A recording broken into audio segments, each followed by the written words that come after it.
Welcome back to Talkville, the ultimate Smallville rewatch podcast where each week we go back. We go way back. Me and Welling. Ryan's here. We watched every episode. Sometimes people say I shit on it. I don't mean to. I'm honest. We have a Rosenbaum rating system. We rock it out. We pick Ryan's favorite scene. We talk about highlights, what we remember, if anything. We talk about guest stars. Sometimes we have them on. We have guests sometimes. Thank you for joining us again this week.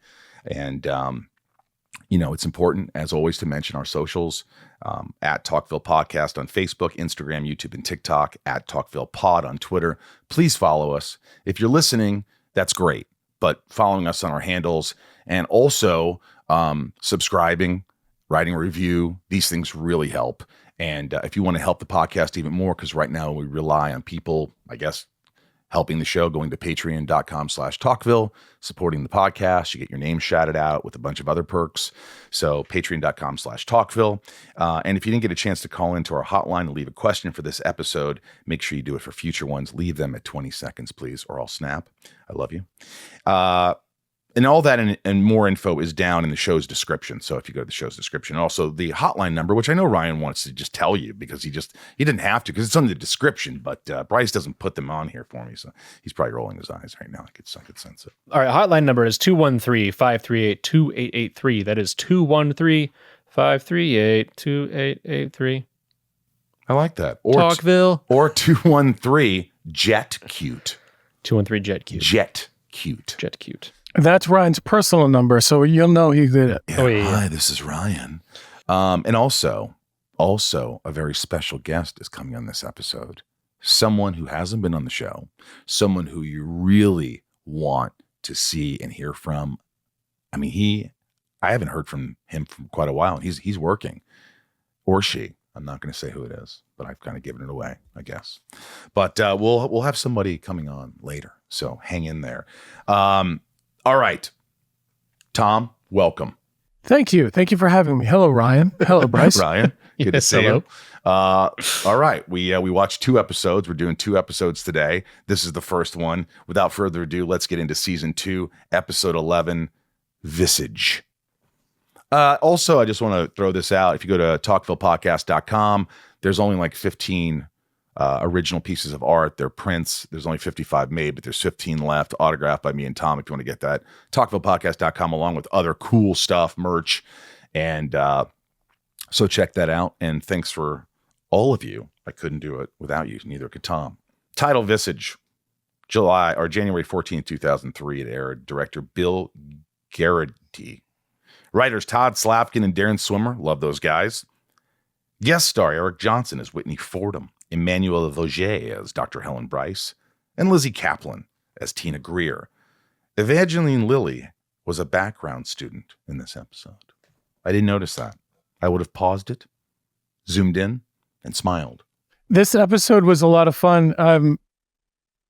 The tension starts out so quickly in this episode between Clark and Lana, and then everything just got really bewildering and had me asking so many questions that then when I find out what actually was going on, I was happily surprised.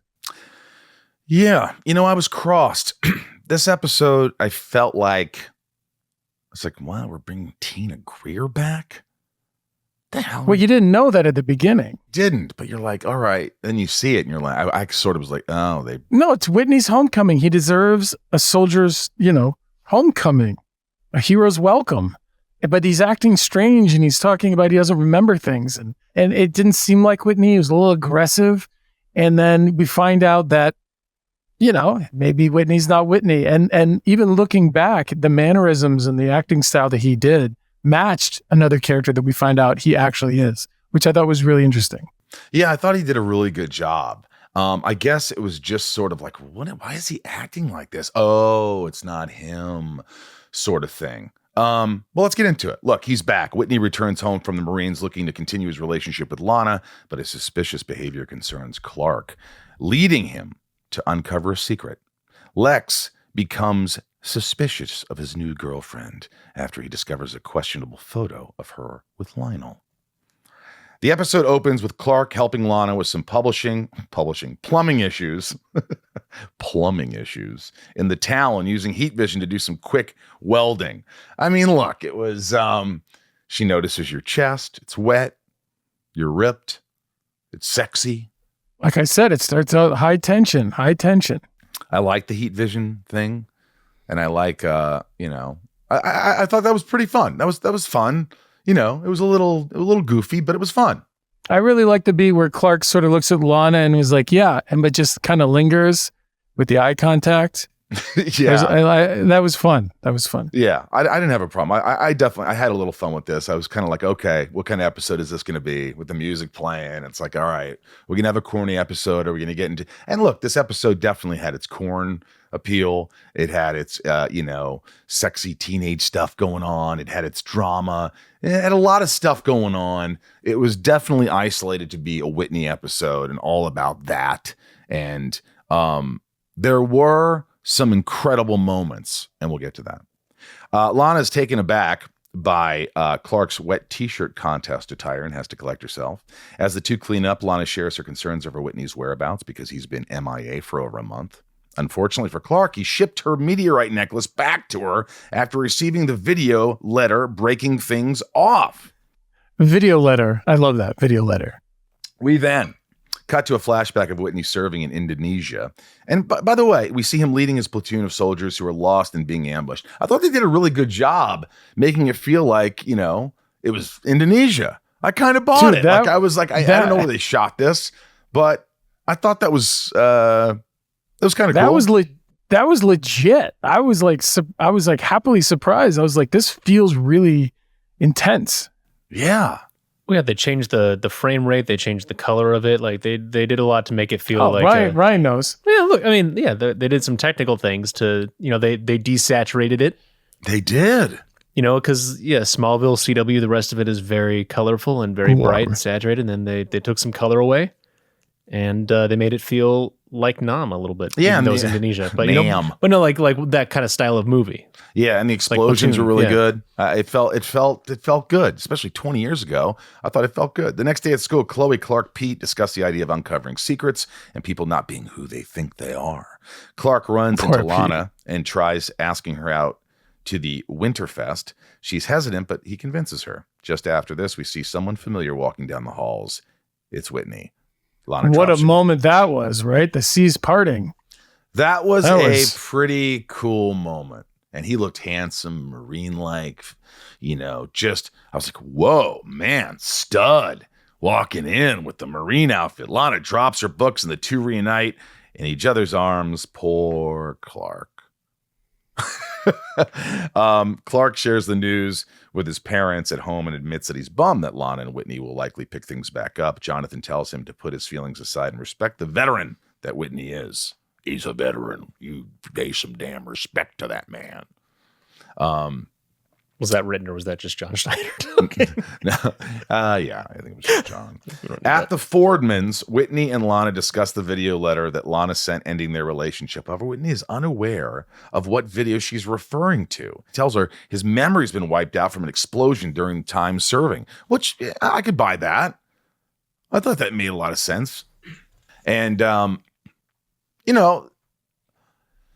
think it was just hard for me to sort of get into this episode, and I accepted it a lot later. I started to go, okay, kind of cool. But it took me a while. I wasn't prepared for it. It seemed out of nowhere.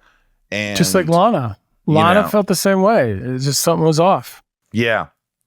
We cut to Luther Manor where Lex confronts Helen Bryce before their date on a picture of her and Lionel together. And Lex is upset because Helen told Lex she didn't know Lionel. This is the second girlfriend of Lex that we've seen Lionel photographed with. He's a creep. Or is he just looking out for his son? More like licking out for his son. Jesus. Sorry, I didn't know why I did that. But let me tell you, Lex shares how he has pried into her bank statements to trace Luther payments to her account. Helen's pissed at Lex invading her privacy, denies any wrongdoing, and storms out. I mean, did he break into her? He invaded her privacy? He checked her bank account. Well, he didn't. He hired somebody to do it. He hired somebody to look into her and do a full background check. But the one thing that I thought about doing this is like, And we should call Darren at some point.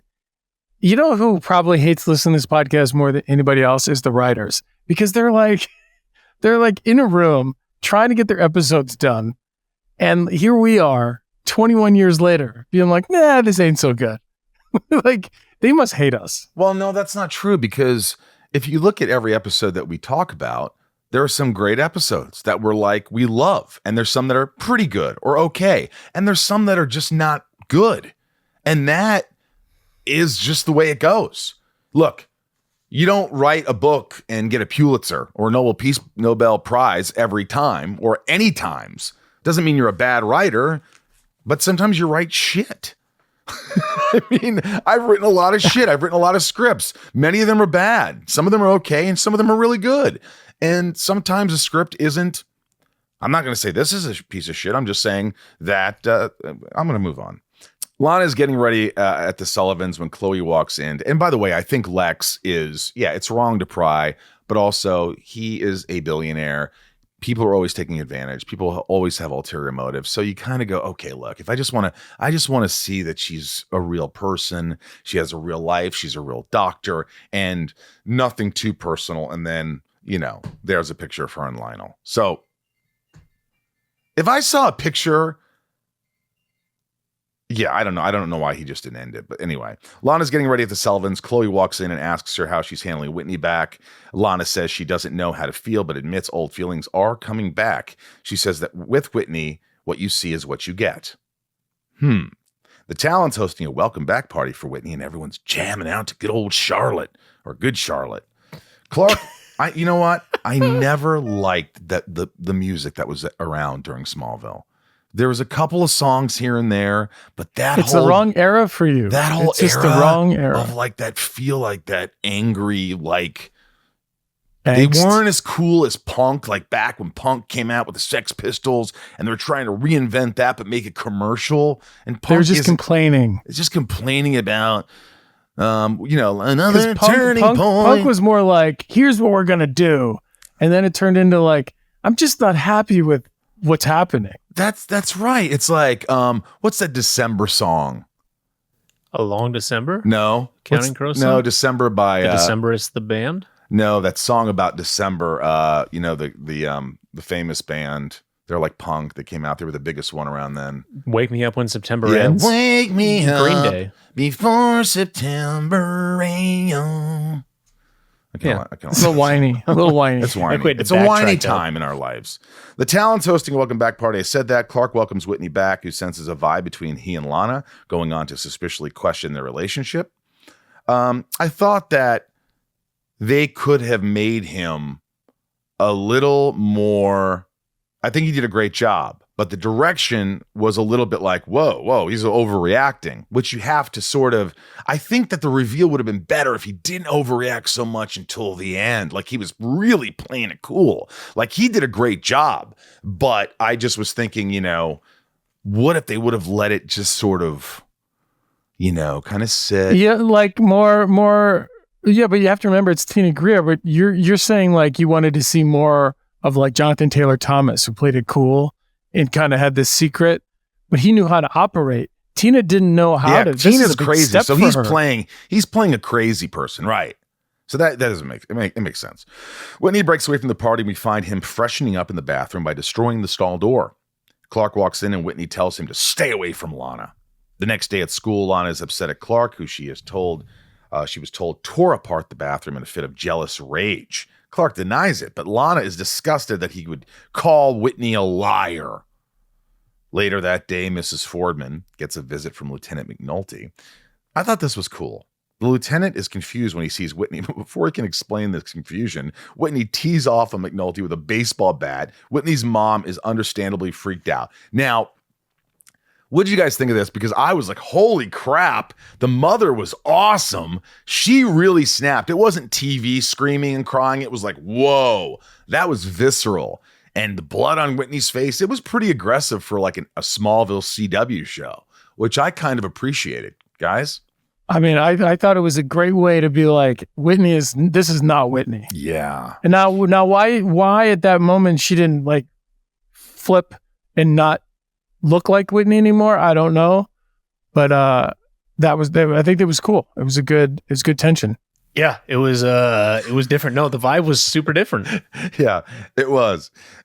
I love it because I looked at Ryan, who was like, I don't need to say anything. And I looked down and he's like, oh yeah. So anyway, and then he started to add to it, like, I don't really need to say it, but okay, I'll talk. It was funny.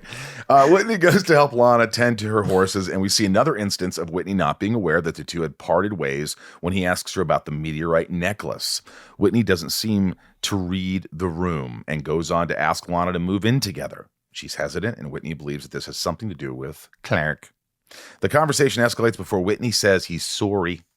And I did like that about Lana. He's like, I think we should move in together. And she's like, we can't move in together. Right. I like that she said that so quickly. And they decide to move in. Yeah. Talkville is brought to you by Athletic Greens. They're our partner. Tom and I talk about this product all the time. It's an easy sell. We don't even have to sell it. We take it every day. It's AG1 by Athletic Greens. And why would you want to do this? Well, do you want to take 30 different vitamins every morning? I sure as hell don't want to do that.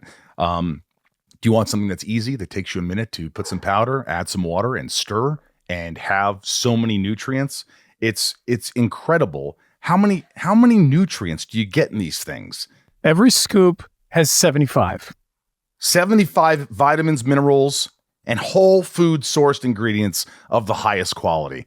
I mean, you just feel good. You know, I think if you're getting started and you're trying to break old habits, start with a good habit and something that tastes good. It's not like you're holding your nose every time you drink this stuff. This is good tasting. Believe me, Tom would say, I don't want them as a sponsor if it wasn't a good product. That's true. It's very true. I enjoy my Athletic Greens by AG1. I should take it every day. I try to. If you are looking for an easier way to take supplements, Athletic Greens is giving you a free 1-year supply of vitamin D and 5 free travel packs with your first purchase. Tom, where can they go? Go to athleticgreens.com/talkville. That's athleticgreens.com/talkville. Check it out. Talkville is brought to you by Home Chef. You know, guys, I don't know what else to say. If you're like me and you don't have time to make these elaborate meals and go food shopping and let things rot in your freaking refrigerator, you've got to get Home Chef. You just have to. We make thousands of decisions every single day. And by the end of the day, the last thing we want to do is what? We don't want to worry about what's for dinner. No. That's where I just figured out what was for dinner just not long ago with my wife. And I feel so much better knowing what's happening. Yeah. You know what? And how simple would it be if somebody delivered a meal that had all pre-portions? They were all exact, everything you need, easy to do. You put it in a skillet or you put it in a pan and it's got all the ingredients. You don't have to worry about, I'm not good with measuring or numbers. Just use Home Chef. It's delicious home cooked meals, simple, right to your door. It makes your nightly routine easier and more exciting with a wide selection of delicious meals that arrive at your doorstep in the form of fresh, perfectly pre-portioned ingredients and an easy-to-follow recipe card. The other thing I'll add about this, it allows you to be creative because everything's ready for you there. Yeah. That's my takeaway with it. So you can make your meal. You can make actually a meal, but not have to worry about it taking forever. 15 minutes I made a meal the other night. With 30 unique and flavorful chef-curated meal options available each week, Home Chef ensures your taste buds will never get bored. Home Chef will recommend meals based on your selected preferences with plenty of menu options to fit any dietary needs. You don't have time to cook, have a hot, delicious meal on the table. Like I said, it's in a snap with quick solutions like their 15-minute recipes, microwave meals, their oven-ready options. It saves you time and effort in the kitchen, plus, clean up. You don't have to worry. It's easy to clean that crap up. You know what I'm saying? If you have specific dietary needs, explore carb and calorie conscious menu items. Customize your proteins or swap out vegetarian-friendly options. Yeah, I love this. It's just so simple, and they did it right. A lot of times these meal services, they send you the home meal, and you're like, oh, you come home from work, and you're like, oh, it's been sitting here for 5 hours. Awesome. This is, they schedule it right when you want it, and, you make it. So it's not like, you know what I'm saying? For a limited time only, go to homechef.com/talkville for 75% off your first box. Again, go to homechef.com/talkville for 75% percent off. What do you have to lose? Clark meets up with Lex to blow off some steam by playing pool. Clark lends his ear to Lex. By the way, again, everybody puts the cue ball where they want. Yeah. You know what's funny? I wonder if some of those shots when I'm playing pool is me setting up the cue ball and hoping that they're going to cut in right when it's settled. And Probably. they're using it as me putting it down as an actor. And I wonder if that was the case because that happens a lot. So it should be re-edited. Clark meets up with Lex. That's a good point. Clark lends his ear to Lex, who talks about his paranoia of Helen's espionage. And Clark plays devil's advocate and tells Lex that if he knew someone was investigating him, he'd be ticked off too. Great line about Clark being back at the 1 yard line with Lana now that the quarterback is in town. I bet the writer who wrote that line just like threw his pen at the head writer and walked out of the room when he wrote that. Yeah, that could have happened. I quit. I quit. Back at the Fordhams, we see Whitney's mother tied up and Whitney aggressively questioning her on his favorite interests. What was I listening to on the radio back when? What did I need like? to know. I need to know when I get in the truck with weird. That Lana. was such a weird thing. What station did I listen to? I'm like, what? That's what you're asking your mother? How the fuck? Clark interrupts this interrogation to check in on Whitney. Whitney's abrasive, pushes Clark away, tells him to stay out of his life. Shortly after, Clark uses X-ray to see Whitney as a green aurora running through his body, but does not see the tied-up woman inside. I mean, I wasn't sure what I was seeing when I watched it, but I knew Clark was seeing something. Right. You gonna say something? Well, yeah, I'm prepared this time. No, there was some green stuff inside. In his body. Yeah, I noticed that. Yeah. So Tina Greer that's because she can morph. That's why she has the kryptonite poisoning, so she can do that. Gives her those skills. Whitney returns inside, and we see him morph. Whitney is Tina Greer. I was always charmed by Tina Greer. There's something about her. I mean, I like what she was trying to do for herself. I think this was a big reveal and a big surprise. I didn't see it coming. I was surprised. Yeah. Clark takes his suspicions of Whitney being Tina to Chloe and Pete in the Torch. Chloe tells him that it's impossible. How could Chloe say anything's impossible at this point? That's impossible. Oh, really? Less possible than, I don't know, the one guy crapping out his duplicate with Taylor Thomas or whatever. Or, I mean, come on. Nothing's impossible. I don't care if she goes, yeah, this girl's able to fart out a invisible fart bubble that I don't know, whatever. Tina, Chloe tells him it's impossible because just last week Tina offed herself. Clark goes on to tell Pete his concerns for the situation because this is the first person who has been sent to the psych ward knowing Clark's secret who may be returning. Lana overhears this conversation. Clark tries to tell her that Whitney is Lana, and she says that's crazy. Well, again, everything's crazy. Clark leaves. Pete stays to help Lana, and we then see a dark side of Lana as she roundhouse kicks Pete. Lana is Tina. I thought that was kind of cool. I just felt bad for Pete. I felt bad for Pete. He just kind of gets the shit beat out of him, but, shit happens. Back at the town, Whitney urgently pulls Lana away for a discussion. Despite Lana thwarting his advances all episode, Whitney pulls out a ring and proposes. The first Smallville proposal, folks. That was the first Smallville proposal. Oh. It's too far. This is too far for Lana. She's freaked out and tells him that she cannot accept this. Lana goes on to reveal exactly what she said in the video letter, breaking things off with him. While Whitney brings the conversation back to Clark, he becomes enraged, cools down, and then asks Lana for her necklace before leaving. I kind of like that. Like, he kind of just was like, okay, I'm going to be mature about this because he has ulterior motives. He knows about Clark. I like that. He was coming on real strong. Like, what was the point? Was Tina herself in love with Lana? Which at the end of the episode, we kind of maybe feel a little bit like, why so aggressive about marrying Lana and sinking the forks in there? It was a very fast. I think it's the direction because I think that, because Eric's such a good actor. I think that, if things were a little more subtle and real, I think they wanted this sort of Tina Greer back to that whole thing because Tina Greer was kind of out of control. But if you liked him and you were kind of believing it, and oh my God, she doesn't realize it's not him, and it made it more like, I think it just would have paid off a lot better. That's my take on it. So that night at the Kent farm, Clark meets with his father, who's working in the barn. Jonathan asks Clark a few questions about the Fordham situation and then whips out the kryptonite necklace. Jonathan is Tina. Another big surprise. You can't trust anybody around here. You cannot trust anyone. Tina drags Clark, unable to defend himself, down to the cellar. She binds him up and then she leaves the cellar, planning to morph into Clark to finally be with Lana. Back at the town, Lex hunts down Helen, seeks an explanation for her relationship with Lionel. We learn that Lionel wanted to help Helen to dump Lex, however, she denied. Lex tries to apologize, but Helen stops him, saying she's glad this happened because it showed her who she was really dealing with. I think the only thing that hurt Helen in these scenes is that she wasn't allowed the opportunity to have those lingering close-ups that Lex did. Because I think her side of it adds up.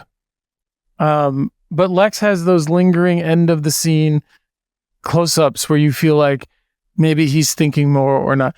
I mean, she kind of stands up for herself. Why she ever met with Lionel Luthor? I don't know. Feeding pigeons. Maybe she gets $100,000. I mean, but I just think we could have, maybe a little more camera time would have helped her situation. You know what I think? I'm just saying if it was, her dialogue was too harsh, came off too harsh, I think she could have been less upset or aggressive and could have done it in a very more like, added lines like, Lex, I really have feelings for you, and this is very difficult, but I really, if this is who you think I am, and we're going to pry into each other's personal lives, this is unhealthy, and that's why I'm making this decision. It could have been done in a more likable way. I just think she came off a little harsh, and I don't think the audience, I don't know, that's me, but again, that could be direction and writing. You know what I mean? I could be wrong. We cut back to the cellar and find Clark struggling to escape with kryptonite necklace around his neck. All of a sudden, we see the spaceship begin to emit light and send shockwaves through the cellar. This causes the necklace to lose its powers. Wow, what? It's helping. Interesting. That was kind of, I don't know how to feel about that. That was kind of cool, but it was kind of cool. It's kind of cool, I guess. It was. Yeah. It was like the spaceship coming to save Clark. Yeah, it's part of you. The spaceship's part of you. Yeah. So I kind of buy that. I'm going to buy that. All right. At the Sullivans, we find Tina morphing into Chloe and trying to push Lana to admit that she was in a relationship with Clark. Lana's turned off by this conversation. Lana heads to the town to close up. She's interrupted by Clark, who tells her he wants to act on his true feelings for her, and Clark goes in for an overly aggressive kiss and is interrupted by Clark. And Clark tells Clark to leave her alone, and then we have a good old-fashioned "no, I'm the real Clark" situation. Lana says the trigger word freak, and Tina conveniently throws her into a wall, knocking her out. Lana, knockout number 2 this season. This is so crazy to watch that because I did not remember doing it. So Clark and Tina take the fight outside. The two kick the crap out of each other, and the fight ends with Tina accidentally impaling herself on a piece of metal, ending her own life for real this time. The episode ends with a proper send-off of Whitney who died in action, learning that the lieutenant who visited was going to notify Mrs. Fordham of the passing. That poor guy. Clark reflects on the courage of Whitney without any powers and questions whether or not he would do the same in his position. Lex meets up with Helen, apologizing and saying he doesn't want to become like his father. I thought it was a little cheesy, but it was nice, I guess. It's just a little too too much. A little figured out. You know what I didn't like about it? You know what? Here's what doesn't work. Here's why it didn't work for me. Because we went from 0 to 100 with this relationship. He met her. Remember when he hit the car with the golf club and then he went to anger management? We haven't seen them hang out. Nothing's happened. All of a sudden they're in a relationship and they're crying to each other about trust. There's nothing that's established. They haven't even had a date. This is honestly, this was the biggest bullshit. This is why it upset me, that storyline. It was just nonsense. It was, but I think the idea was that you were getting it out. Let me get this out so we can start I just felt like it could have been one more episode where there's just a scene or two with me with her. We've been dating for a couple of months, whatever, and then have it. It just was like all of a sudden, you're like, well, who? A lot of people are probably like, who is she? Oh, wait. I know, but I know, but you know as well as I know, like they're paying her as a guest star, and they're not going to have her come in like that. You know what I mean? Like they gotta fit it all in. I mean, that's what bothered me. But I didn't get it. But anyway, it's fine. It's fine. Should I call Al? No. But what? Let's not call Al today. We get played out to Mad World as Lana and Clark talk in the caves. By the way, I covered the song Mad World. The cover of the cover? Talkville is brought to you by ZocDoc. You know, in this podcast, we talk about health. We talk about mental health. We talk about physical health. And, you know, a lot of people out there, they're like, I don't know where to find this doctor because I have this issue. And this is the first time I've seen a company where you could go online and find someone to talk to who actually knows what they're talking about. Thousands of medical professionals on ZocDoc are there to help you. They listen like a friend and give you the expert care that you need. You're extremely unlikely to find quality medical advice in your group chat, but you can find it from a doctor on ZocDoc. Look, Tom, I am a little bit of a hypochondriac. You know, you're trying to find a cause for your symptoms. You're stumbling down social media. You're like, oh, my eye's wonky. Maybe I have this disease. Maybe I'm dying. These are the things that run through my head. There are better ways to get the answers you want and care you deserve from trusted professionals and not random people on the internet. I use this. I'm going to continue to use this because I'm up at night thinking of these things, and I want to sleep. And I want to sleep well, not thinking I'm dying. When you find the right doctor, you can feel it. You feel heard and at ease. On ZocDoc, finding the doctor that's right for you is seamless. The quality care you need is just a few taps away in the ZocDoc app. And doctors are always in a rush. They want you to get out of the room. So what? So they can get the money and they can get somebody else in their room and they can make money off them. This isn't what you're going to get. You're going to get doctors that really, these professionals want to talk to you until you get off the phone that you want to get off of. They've heard everything you had to say and you feel good about it. And that's who they are. ZocDoc is the only free app that lets you find and book doctors who are patient reviewed, take your insurance, are available when you need them, and treat almost every condition under the sun. Go to ZocDoc.com/Talkville and download ZocDoc app for free. Then find and book a top-rated doctor today. Many are available within 24 hours. That's ZocDoc/Talkville. ZocDoc.com/Talkville. All right. So Lana just found the caves. Yeah, I don't know. I know, Mom. So Martha's like, oh, Clark's down in the caves. And Lana's like, oh, I know where that is. Like, yeah, it was only an episode ago. It's only been 1,000 years that they've been looking for these caves. Hang on a second. You're right, Tom. Wasn't this like supposed to be a secret? Remember when the girl found the caves in this particular area that was like something they've been looking for since eternity, for eternity? And like, hey, so you want to go to this really important room in the caves.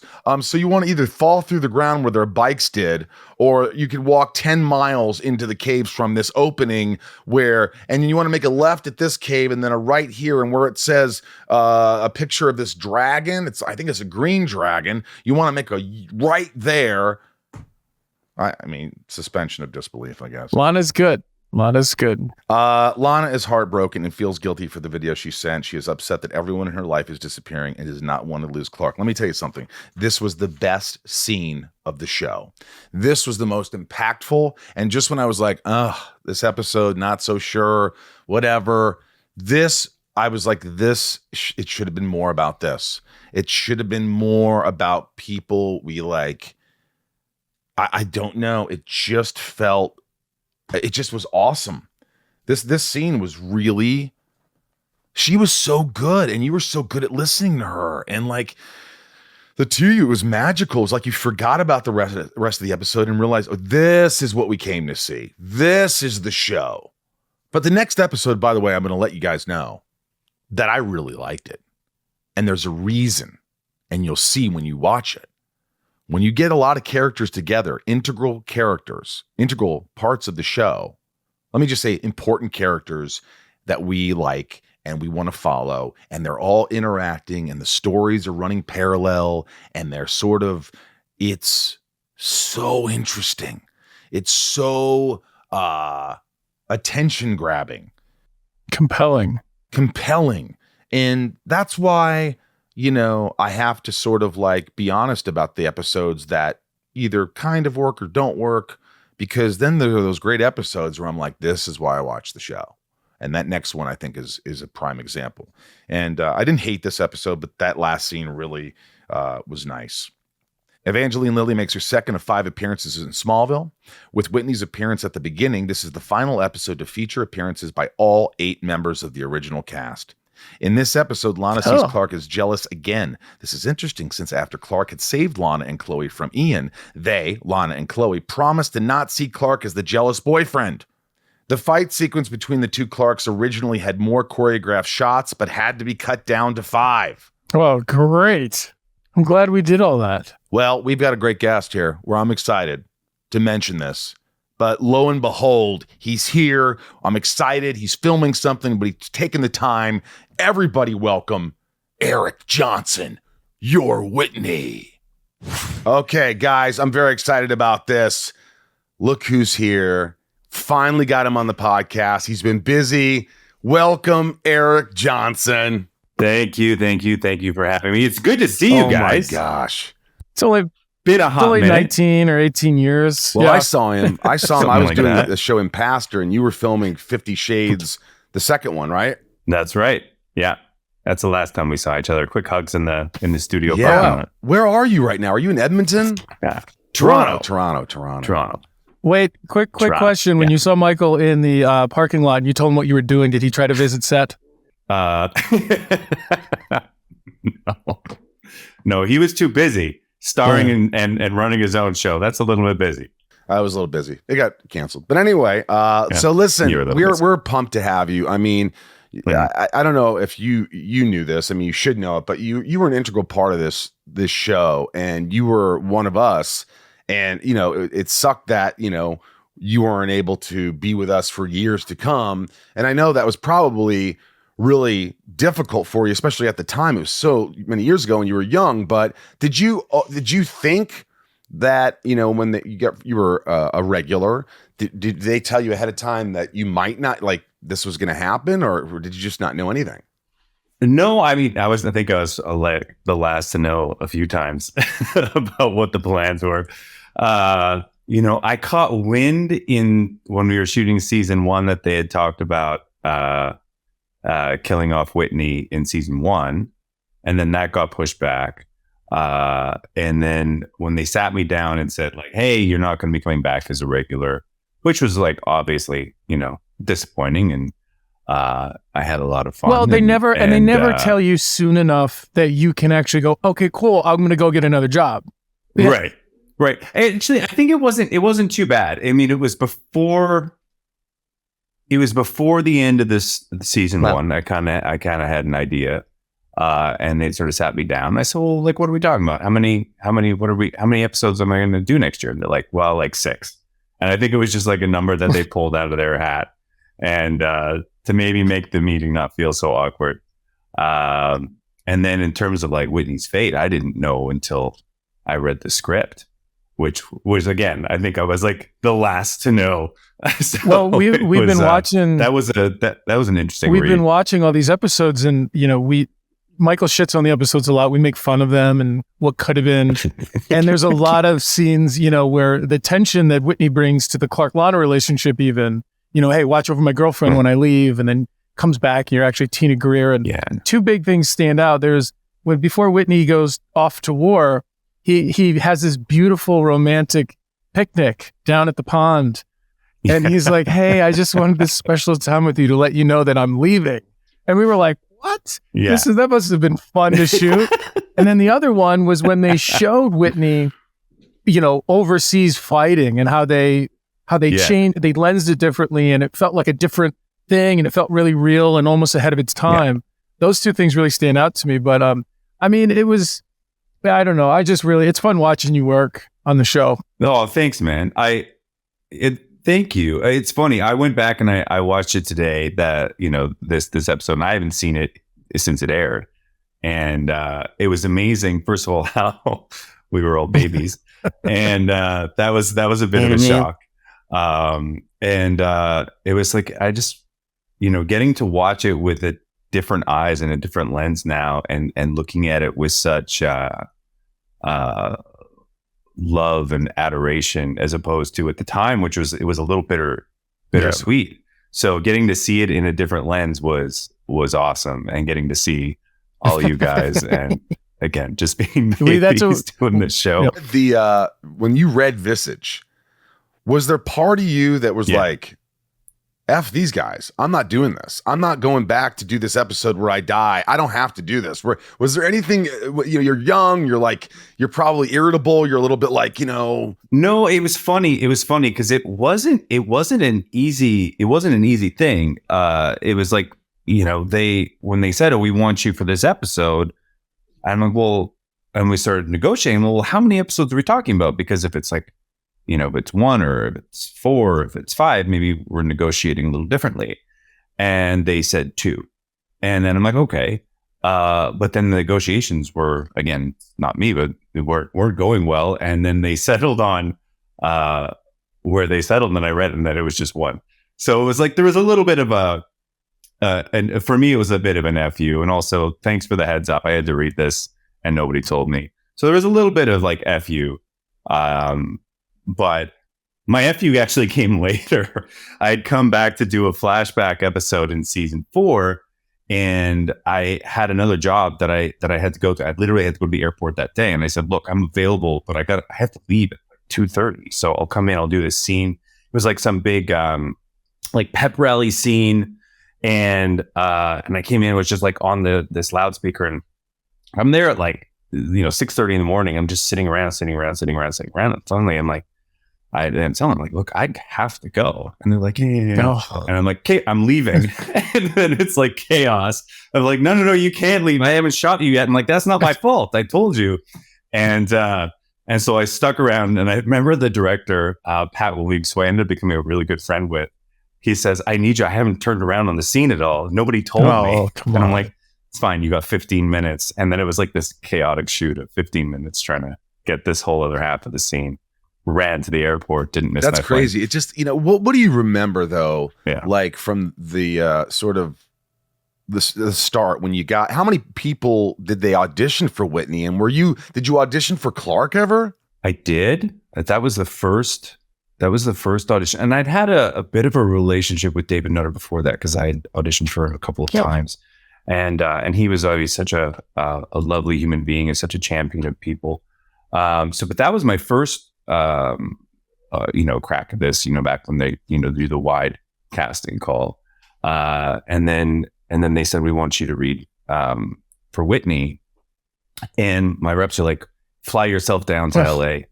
And I go, no. I said, no, I'm not doing it. I said, they know me. Yeah.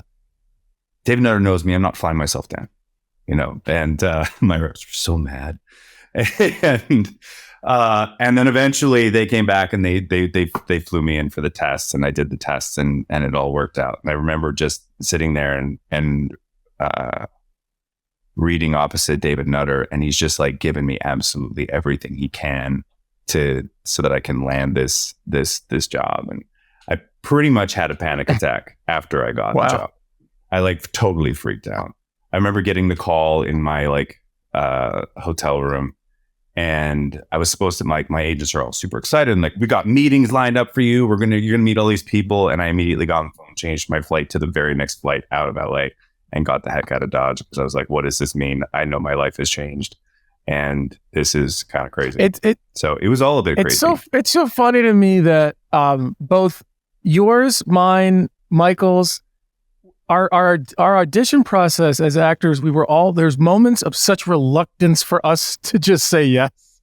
Like I said no for like months at the beginning. Michael said no to going back in. He's like, no, I'll never be able to be that good again. They saw me. That's it. You're like, no, I'm not flying down on my own dime. I think Kristen was the only one who actually went to a casting and got the job and no problems. Maybe that's what it is. Maybe that's the secret is you just got to keep telling them no until they're interested. Maybe. Hey, I mean, I remember. Do you guys remember the table read when we all got together and we read the episode? I can remember like it was yesterday. I remember where I was sitting. I remember seeing everybody. Yeah. I remember being around all these beautiful people, and we were all just like, "Oh wow, this is crazy." I just remember the energy, like all the producers and everybody there. Yeah, it was nerve-wracking. Do you guys remember it? I don't. I was probably too terrified because I didn't know anything at all. Yeah. What else do you remember? I remember just the excitement. Again, with the excitement was palpable. Like everybody was super, super excited. I remember just the thing that I remember so much about shooting the pilot too was just David Nutter's enthusiasm, just his love and care for Smallville and Superman was so tangible. It was like he couldn't help but get hyped to do it when he was around. And meeting all you guys, which was like amazing. I felt like this idiot kid from Canada who snuck into the party. I can relate to that because I guarantee that I felt like this way on set for like 2 years. I always feel like, wow, I'm the guy who gets to hang out with all these actors all the time. Because I didn't ever think of myself as an actor. I was just trying to like play catch up all the time. How long did that take before you felt like you belonged? Well, I think that we saw some things in season 2, and Michael touched on them too. We could see my acting maybe being a little more confident, like maybe reacting in ways that maybe weren't written but still worked. Like there's a part where in this episode where Lex takes a 9-iron to a meter maid's windshield.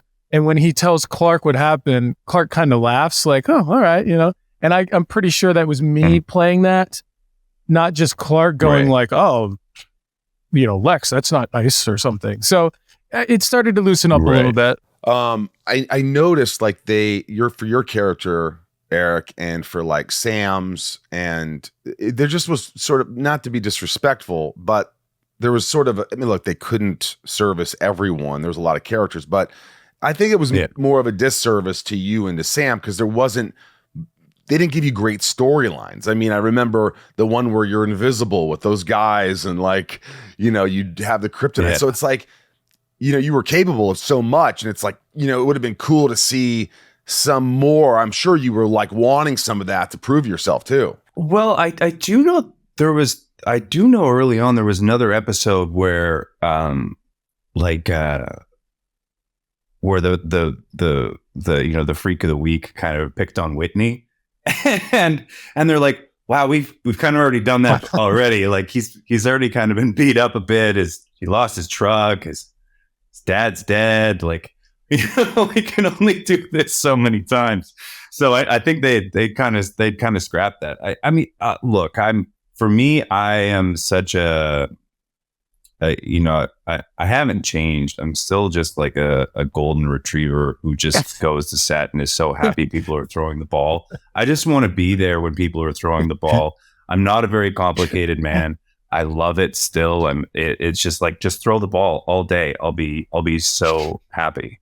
And it's like, I could be grumpy about it. I'm like, no, I'm not flying myself down. And then I get to set and I'm bouncing around like an idiot. It's I have a quick question, and I don't know if you have the answer to this, but one of the things that when we had Kristen on, we made fun of her, especially at the beginning, because we could see her not trying to not speak Canadian with an accent. Right. Like you could see her like trying not to at times. And then we'd catch her a couple of times and she's like, yeah. But you never, you don't sound Canadian at all. Oh man, I had to work hard on it. Like when I first started like auditioning and doing work, I was like a young teenager, and I remember I had gone in for this Disney show, and I was testing for it, and I was excited, and I'm like, hey, this would be great. I was like 17 or something like that, and the whole scene was me going, well, how about this, and how about this, and they go like, Eric, can you just like, you're sounding very Canadian. Can you just do this scene and just don't say the word about? And then I'm like on the fly trying to figure out different ways to say, how about this? Like as I'm doing the audition. And then the feedback was like, yeah, you really struggled with the lines after. I'm like, having to rewrite as we go. So I realized that instead of saying sorry, I would have to say sorry for the rest of my life, or else I'd get myself into trouble. Wow. And yeah. Want to go for a rip there, bud? Yeah, going for a rip, eh? Yeah. You hang around enough hockey players to know the lingo. It doesn't take long. What are you doing? It doesn't take long. Oh man, lots of different stuff. Like I've been very lucky. You know, I did 3 films back to back this fall, which was fun. And like I said, I'm just like I'm just that stupid kid who's just super excited to show up and do new things and still having fun with it, which is like, that's always a litmus test for me, is if I'm still having fun and it's still exciting and I can still be, you know, find new things and learn new things. And Do you have any of that extra sauce you can let Michael have? Like the fun sauce? Do you enjoy it? You got to come on my podcast inside you. The fans would go crazy. Done. You hear that? He promised. Done. He just wants to throw the ball. Can you bring a tennis ball? Just throw the bring ball, a tennis ball and throw it back and forth during your interview. Do you ever come to LA? All the time. I was just there.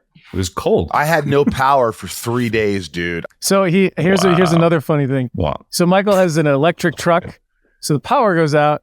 Yeah. His cell phone only works at the top of the hill he lives, which is, if you walk it, it's pretty steep and probably takes 15, 20 minutes. So he can't charge his truck or his phone. And he's got to walk to the top of the mountain to make phone calls, knowing he won't be able to charge his phone soon for 3 days. This is the problem of living in the future. You're trying to be environmentally friendly and you're getting screwed. And then the environment gets you. That's crazy. What movies? Are you allowed to say which movies that you did that are coming out, or anything that's coming out that we could watch? Well, one of the ones that I'm excited about is actually shot in Mexico. This starring Michael Pena, and it's called A Million Miles Away. Mike. And it's about it was we had a great time, and it's about the first Mexican American astronaut to go to space, and it's based on a true story. It's an amazing story. It's really beautiful, and you know, it was awesome to be part of a feel good story, and not necessarily be, you know, a horrible person on screen, which is typically what I do. I love it. Just like in Smallville. Yeah. playing the not so nice guy. Yeah, it was that's not an easy role to play, because look, everybody, it's a built-in audience for people to, the whole show supports Clark, right? And, you know, the longing for Lana, and for you to play her boyfriend, I mean, it's just, everybody already kind of doesn't want you there anyway.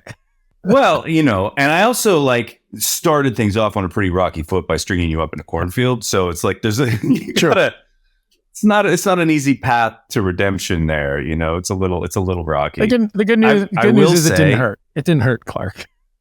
Right. Well, that's good. I will say this episode that we're referencing, that was a hell of a way to go out.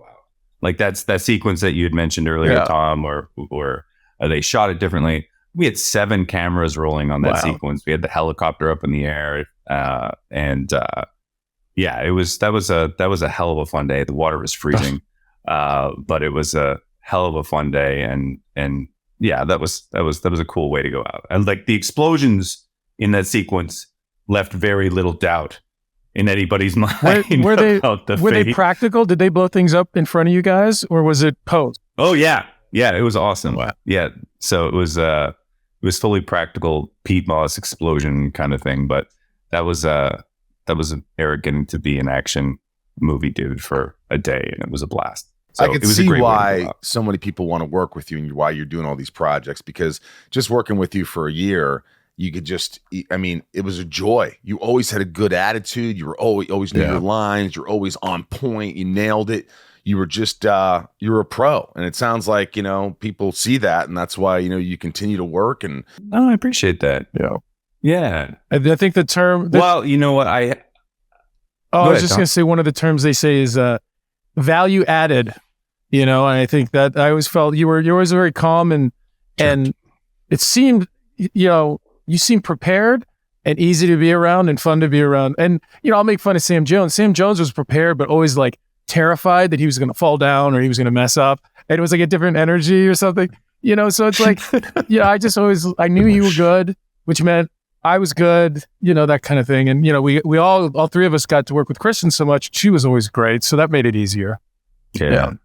Yeah, no, absolutely. It was a very easy set to come into. And I mean, I also had a lot of time to look over my material. So I better be prepared when I'm walking in. I'm gonna harass you to come on the other podcast so we can get a real long conversation. And thanks, Eric. Eric Johnson, Whitney. Cheers. I love it. I love that guy. Such a sweet guy. He's great. Never complained, nothing. No, man. He just took things in stride. He really did. And now it is time, folks.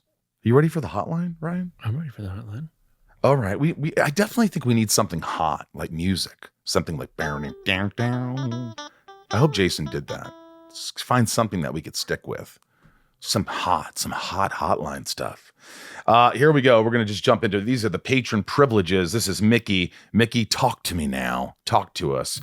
Oh, hey guys, it's Mickey from North America. In Visage, Clock and Lex only have one scene together, and it doesn't really impact the rest of the episode. This has happened a few times throughout the series. Do you guys feel that sometimes these scenes are just kind of shoehorned in there just to remind the audience that Clock and Lex are still in fact friends? Yes, we heard from Al couple episodes ago that you had to have a Clark and Lex scene in a certain act at a certain time. You had to have it. Yes. All right. This is Michael. Here we go, Michael. Nice shirt. Kent Farms, Michael. Hey all, it's Michael Piccioni from Texas. In the episode Visage, Eric Johnson returns as Whitney, and while the homecoming was short-lived, I'm curious if you recall any talks on the set before filming this episode about having Eric return as a recurring guest, or was Whitney's fate already planned? No idea. No one ever told us that stuff. Yeah. All I knew that he wasn't a regular anymore, right? He wasn't on the credits. He was recurring. And I don't know. But good question. Thank you, Michael, again for coming on. Here's Moose. I think it's Moose.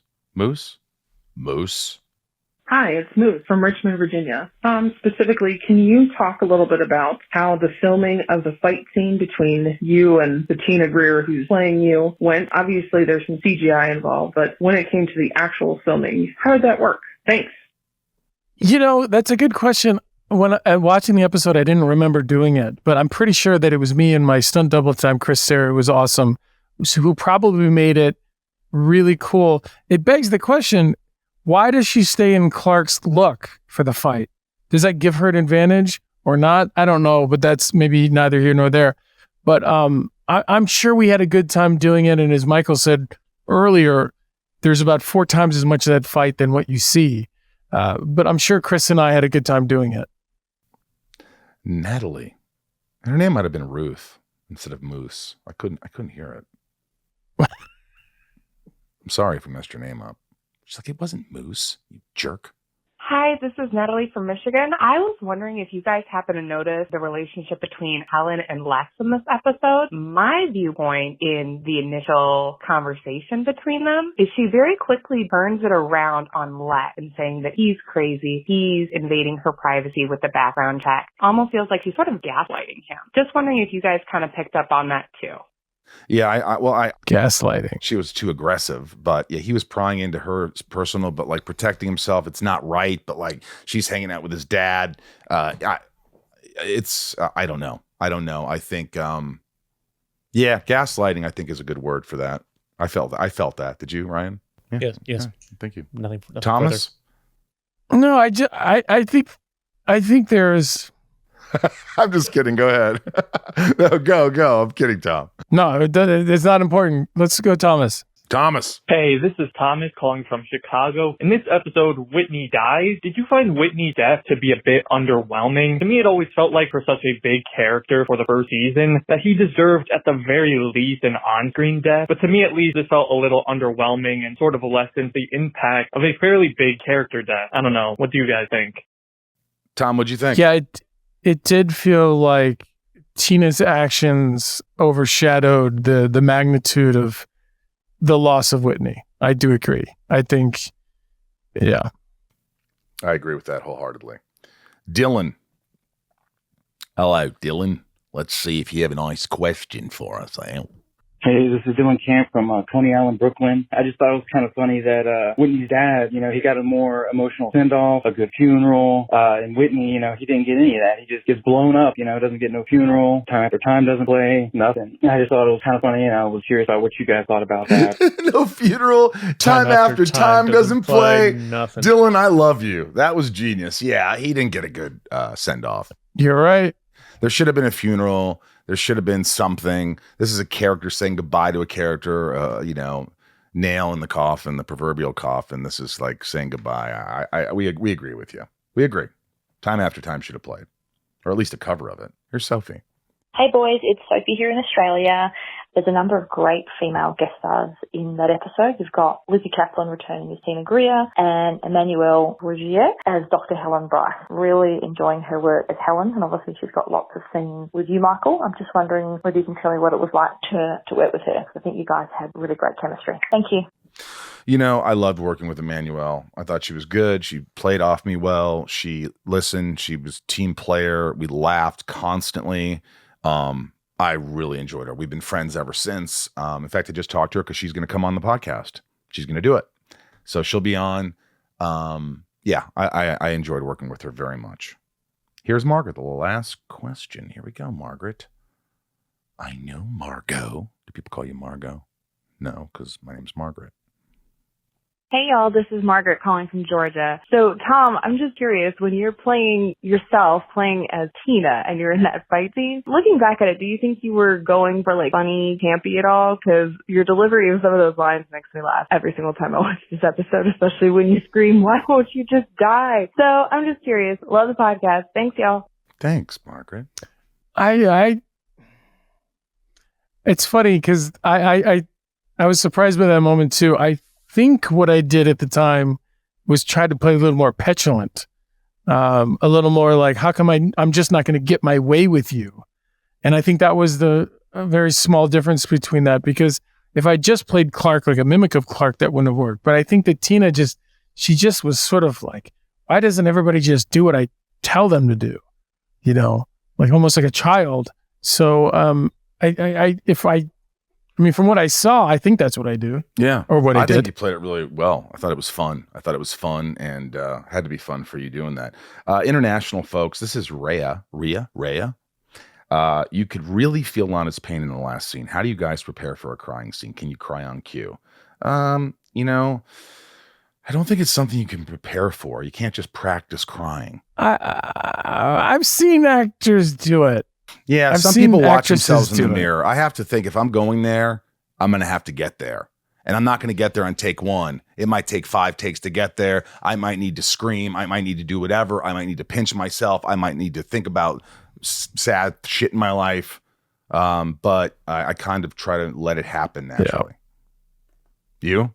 Everybody has a different process. And what's really tough is when the script calls for crying. It's almost, that's kind of the worst part, because they're asking for a result, and a lot of times in performance it shouldn't be result oriented. So it is when it's in the script, it's an added stress. All right. Thank you for all your questions. 213 Jet Cute. That's the number. Look. This is a Rosenbaum rating. Here we go. Rosenbaum rating system. We're going to go with Ryan first. Remember, 3 roses is the best. 3 bombs is the worst. What are you going to do, Ryan? Be honest. Honestly, I feel like I gave last week's too high of a rating. So I'm going to give this one a 1.5. I think this one is actually a 1.5 for me. 1.5 roses. That's a really good score. That's like a good episode. I enjoyed it. And I don't know. I think the reveal of Tina was kind of exciting, because she's a good character to watch, and she's an engaging actor. And it was, I don't know, I guess it sucks that Whitney didn't really get the send off, I guess. But I think didn't bother you too much. I don't think they knew what to do with him. I think his contract was up, and they're like, well, we got to kill you now. Yeah. I think that got cut up in some red tape. That's Tom? what I think. I think it's a really good one. Really good one. A good one, Rose. I'm going to give it a heater. Right down the middle. It's not bad. It's not good. Would I recommend it? Nah. Some fun moments, but I just didn't love it. I didn't really think it was kind of like it's forgettable for me. I think I'll forget about this really quickly. And, I'll also bring something to your attention, Tom, Ryan. I am tougher, and I think I'm understanding why. I think that there's a part of me that just wants, the reality is Smallville was a show on the CW. It was a great show for them, groundbreaking. I'm grateful. I love the show.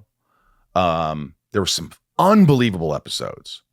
And I guess, and I know, because I've told this to the audience and I've told it to people, again, you can't make 22 amazing episodes every year. It's impossible. And I know all that. I guess there's just part of me that's like, when I see how great the show can be, I go, oh, I just want it to be great all the time. It's like, it's like when you go and do stand-up, and stand-up, and if I kill it one night, I'm like, oh, I didn't quite kill it. Or I was okay. I was like, gosh, I want that moment. I want it to always be like like I've seen at times. And so I know that's not fair, but I'm just tough like that, I guess. But I do. I still enjoy watching these episodes. There's no doubt about it. I it's 40 minutes of my life, and sometimes I fast forward a little bit, like if someone else is talking. But no, I'm kidding. All right. I gave this a heater. The death and save count. How many people got saved? How many died? 4 dead. Tina Greer kills someone in faking her death. And a lieutenant. She dies. Whitney dies. 4 dead. Could be the most deaths in any episode. Lana got knocked out again. 1 save. Clark saved by the ship. I still don't quite understand how that all worked out, but yeah. I don't either. Through 11 episodes in season 2, 16 dead, 18 saved. Series 46 dead, 53 saved. And now it's time for Ryan's favorite scene. Okay. Hold on, let me assemble my notes here. Tom's been killing it this year so far. Bastard. All right, the 3 scenes are scene 1, Whitney's return and the halls parting. Scene 2, the ship saving Clark. Scene 3, hot Clark on Clark action. Oh, tough. Ooh, that's a tough one. Rosie, you go first. What was the second one? The second one was the ship saving Clark. I know. I have a bad feeling that Ryan's going to say it's that one. He kind of likes the scenes that work for the overall storyline stuff. This is crazy. Oh, man. I want to say Whitney because that was such a cool moment. I mean, and in the scene with Whitney is like the opening scene. So would he give it to the opening scene or would he give it? It's one of those two. I hate myself for saying this, but I'm going to say. I already wrote mine down. It's Whitney. It's the opening scene. I'm going to go with ship. No, I went with the Clark on Clark. Oh my God. He went Clark on Clark at the end. Oh, Ryan. I did. Who are you? I thought it was fun to see Tom try to do something else and then try to fight himself and, the why wouldn't you die? I thought it looked like you were having fun, Tom. Fair enough. You got to track the emotions on both sides. That's for sure. Thank you for appreciating that. That's not an easy thing to do. I'd like to say one thing.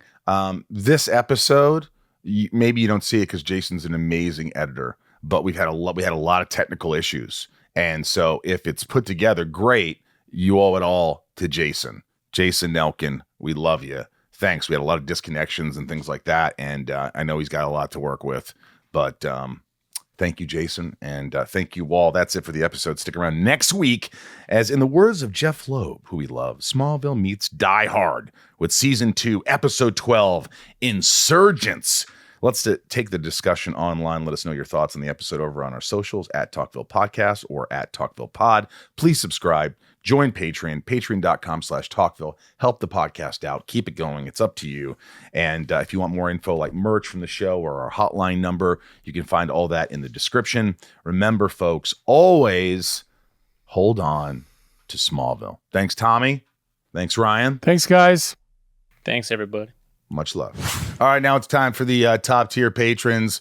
Couldn't do this without you. I say it every time, but Tom and I really mean it. It's just like it's impossible to do this without you. Thank you for your support. Go to patreon.com/talkville and become a patron today and support the podcast. We need your love. Let's do the shout outs. Tom, take us away.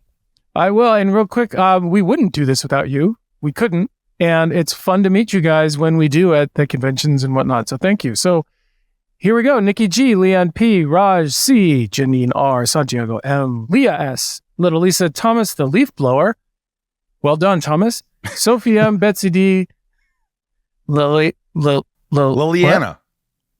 Liliana A. I'll take it over. Liliana A. Abby P. Ray H.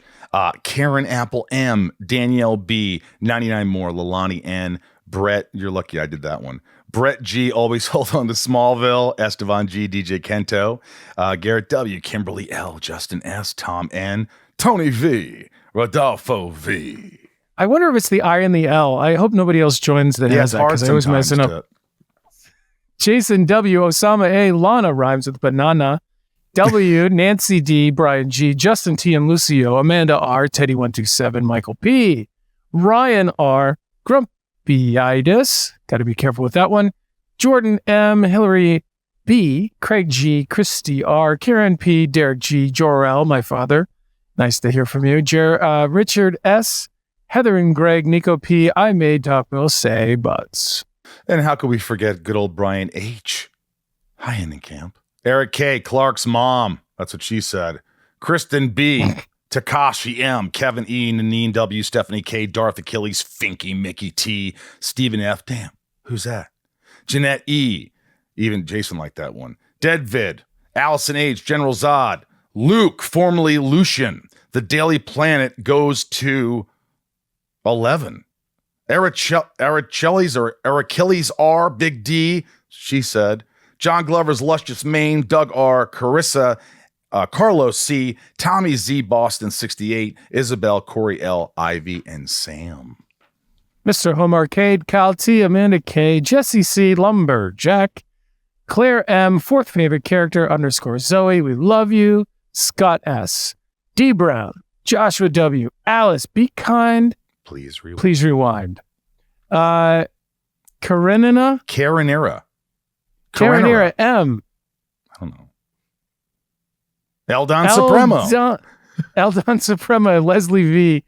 That's her taking over. Tatiana S. Robert G. Natalia G. Julie Jules, and Mick Burtz. Ginger.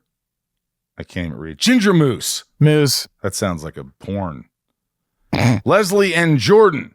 Christoph S, KDB, Michelle M, Drew, Camille, Brittany S, Smolyak _ Sassy _ Bee-Boo, Marisol P, Adam S, and Michael R. Is that another Michael? Is this a thing? I mean, is this the fun thing to do? Because when I joined your Patreon for your other podcast, I didn't make up a crazy name. Yeah, I guess I joined. I guess I'm a patron. Everybody knows it now. Michael R, who are you? Are you me? We'll have to find out. Hey, thanks. We'll be in Chicago very soon, so check us out on April, I think, 1st and 2nd or something like that. And come see Tom and I at C2, what's it called? E2. C2E2. And it's Chicago. It's going to be a blast. Come to Chicago. It's the midway point of everywhere in the States. And we'll be signing and taking pictures. We take a lot of selfies, and it's a blast. So we'll see you there. Kristen and Erica will be there as well. Kristen and Erica will be there. Come on. Join the Smallville family. We love you. We'll talk to you later.